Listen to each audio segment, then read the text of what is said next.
Hey, it's Rock here. I wanted to go through my swing, over the top swing, and just go through, things that I'm working on for my 18 match coming up.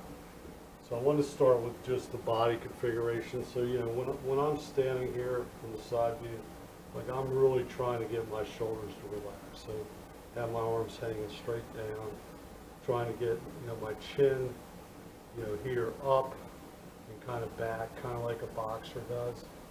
So that's really important because once, this head position, chin position, you got to fight for that through the whole swing. The only way you can keep your arms relaxed is you got to maintain the stretch in your neck.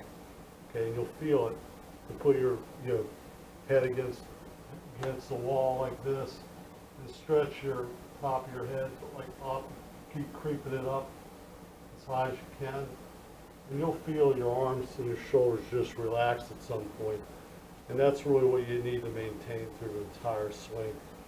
So then, the next aspect of it is the grip. We've talked about, the counterwound hands, the hands, you're getting torque. You're getting torque in your forearms, basically, in this direction, both forearms. Okay, also both legs. Both legs are torquing towards the target.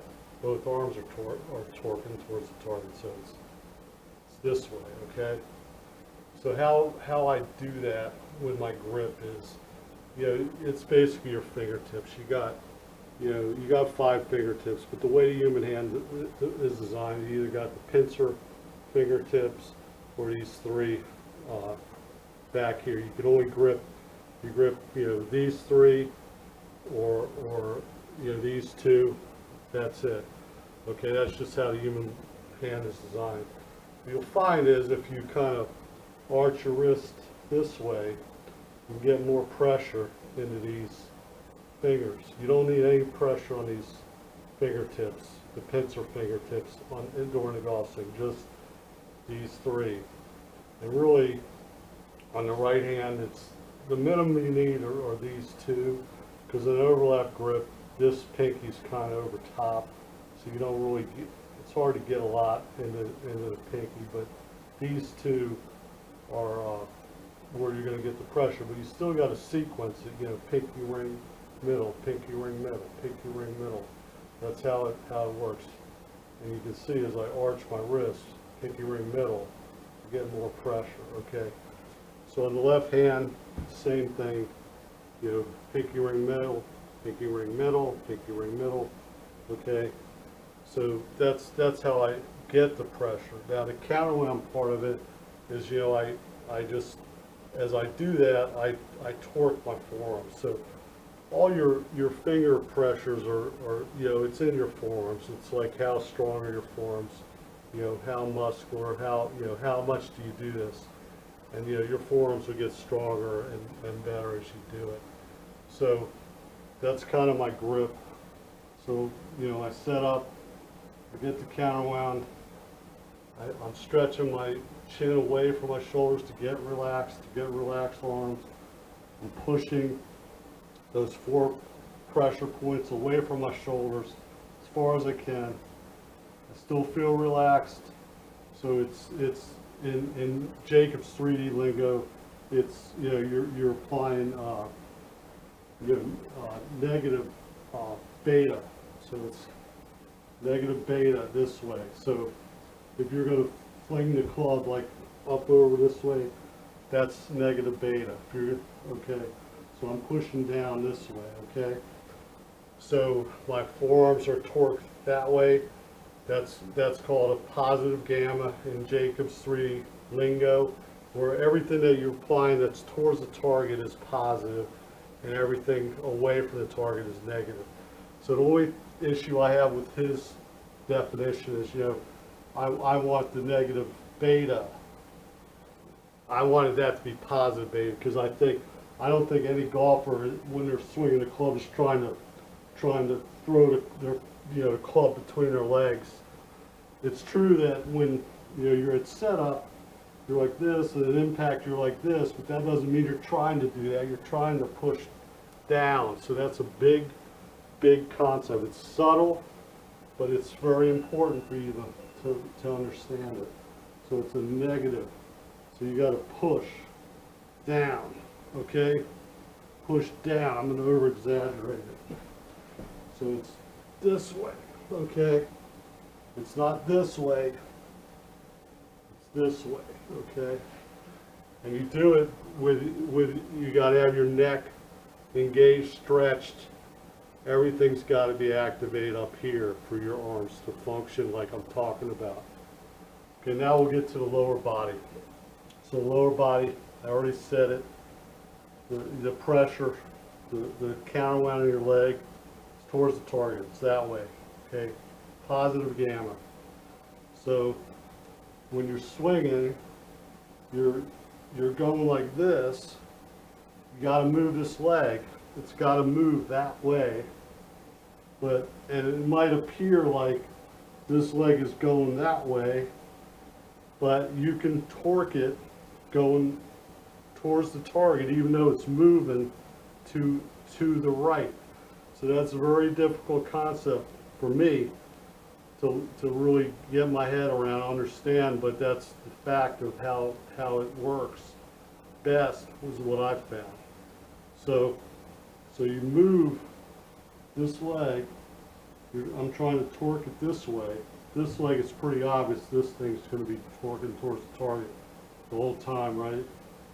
So then when I make my transition move, this leg moves diagonally, okay? It moves diagonally. It doesn't move this way.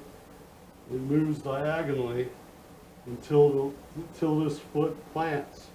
Okay, I still got the torque in this leg. Now I got something to leverage, okay? So my arms can leverage that, okay? So from this view, it's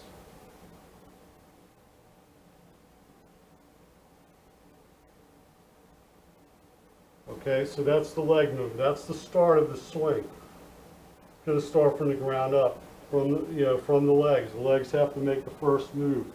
Okay, so the legs are going to torque this way. They're going to make the first move this way.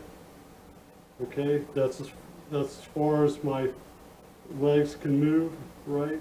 So now my shoulders and my rib cage's got to rotate, right? So now it can rotate a little further, right? So now it's like pretty much my whole chest is facing the target, is what it feels like.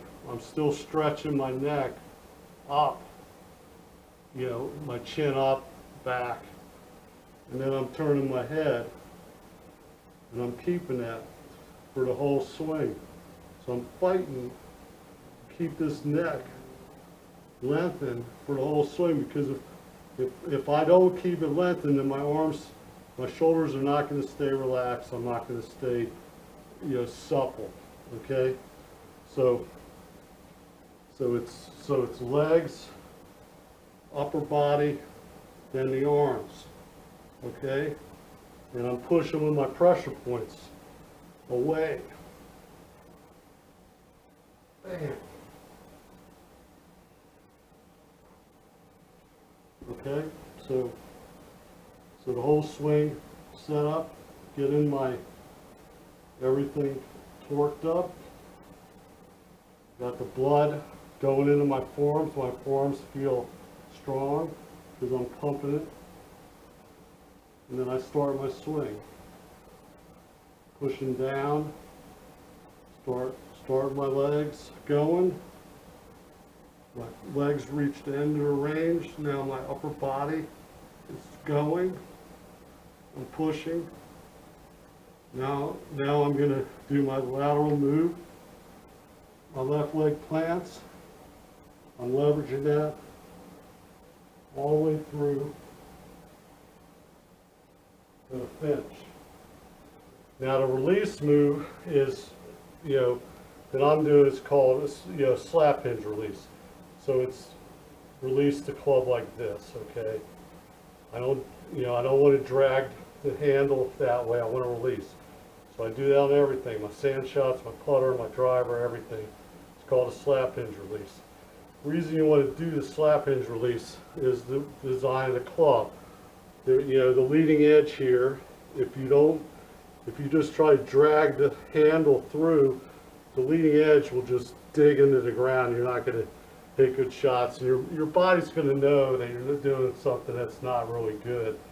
You're not going to be able to put all your energy into it. But if you do the slap hinge release, you know, the leading edge will get, you know, you'll hit the ball, the leading edge will come off the ground, and then the trail end will hit, and you can hit any shot doing that release. It works on everything. So everything that I'm saying works on every shot. That's what my goal is for the last 10 years of working on the swing, is to have, you know, consistent thoughts that'll work on everything. Okay, because, you know, I want to just go out on the course and enjoy it. You know, look at the target, hit the shot. So it's all in my setup, how I set up, and also how I move my body. So, you know, I move everything to the max of my capability. I move my legs, my, you know, chest, my arms, everything is moving to the max of its ability. But I've optimized everything where I've got it to what I believe is, if not the minimum that needs to happen, it's very close to it. Okay, so hope this helps. If there's any questions, please let me know. Thanks, guys. I appreciate it.